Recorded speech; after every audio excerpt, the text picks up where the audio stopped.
Graça, paz e alegria. A porção de hoje, recomendada para a leitura da Bíblia em um ano no plano sequencial, é 1 Crônicas do capítulo 10 ao capítulo 12. Crônicas não retoma o reinado de Saul, já começa com a sua morte e mostrando que foi por conta da batalha contra os filisteus, da forma mesmo como Samuel já tinha relatado.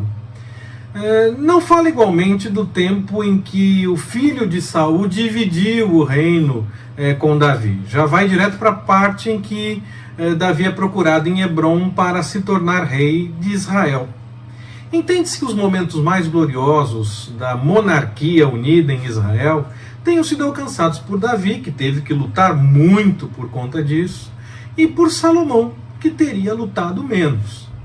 Por isso a história começa já diretamente com Davi, pois aí seria o início do momento melhor, digamos assim, da monarquia em Israel.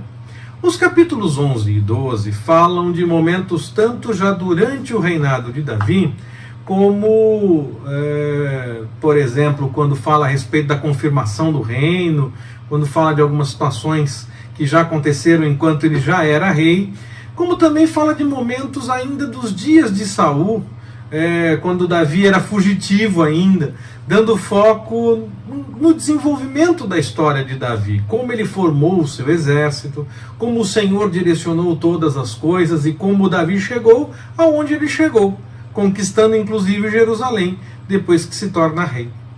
É um resgate histórico, tanto do tempo do reinado de Davi, de fato, como do tempo em que Davi ainda fugia de Saul, mas sempre contando com o cuidado do Senhor e mostrando esse agir na história da parte do Senhor, o agir do Senhor na história de Davi, tanto através das pessoas como da própria história, do desenvolvimento das situações que estavam acontecendo ali com Davi, das pessoas que estavam próximas a ele.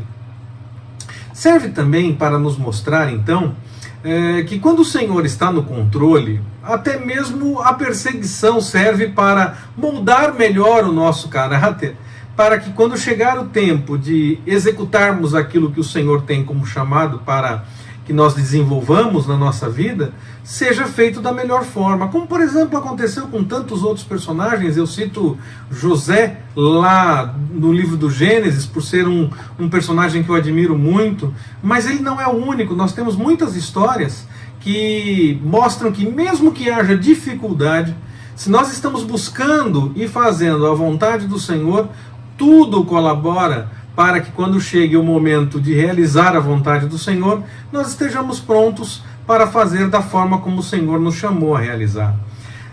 A Bíblia não esconde as dificuldades, a Bíblia não esconde os problemas, não esconde as inquietações das pessoas, os momentos desagradáveis que as pessoas passam. Ela não parte simplesmente para o felizes para sempre. A Bíblia mostra o desenvolvimento da história também, mostra até mesmo os momentos de angústia, para mostrar que o Senhor está cuidando, mesmo durante o tempo em que as coisas estão inquietas, estão chateando e preocupando. O Senhor está no controle sempre. Mais alguns detalhes para auxiliar no estudo bíblico de Crônicas e, claro, que colaboram também com a nossa leitura devocional, por que não? Por conta da incerteza do período histórico em que o compilador teve acesso aos textos e montou o texto final de Crônicas, como se fosse um livro só, nós temos ele dividido em dois, é difícil então, por conta de não termos a data desse momento em que o compilador pegou os textos e falou, vamos organizar isso aqui, é difícil estabelecer uma data para 1º e 2º Crônicas. É provável que o texto final tenha surgido ali pelo final do século V a.C.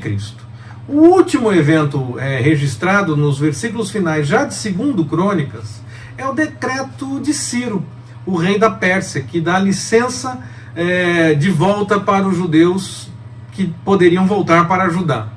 Esse decreto é reconhecido na história como datado aproximadamente pelo ano 538 a.C.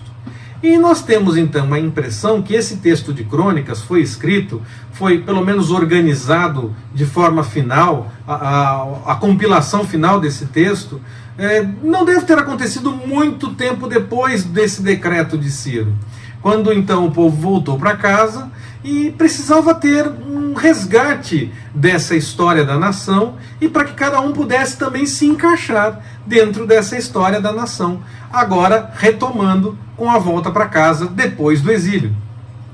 No entanto, nós não podemos descuidar de uma informação específica. A última pessoa mencionada nas genealogias dos reis em Crônicas é Anani. E ele seria a 10ª geração do rei Jeoaquim.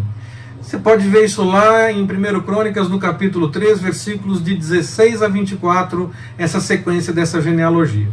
Jeoaquim foi deportado por volta de 597 a.C.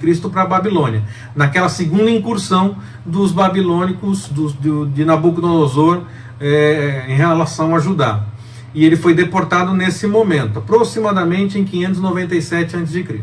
Se cada geração for medida com o tempo de aproximadamente 25 anos, por exemplo, o nascimento de Anani pode ter acontecido por volta de 400 a.C., o que nos levaria então a uma data próxima para situarmos o texto de Crônicas, essa compilação, esse ajuste final do texto de Crônicas, que hoje nós temos dividido em 2 livros. Isso teria acontecido então depois do nascimento de Anani, porque se ele é citado, essa organização só aconteceu depois.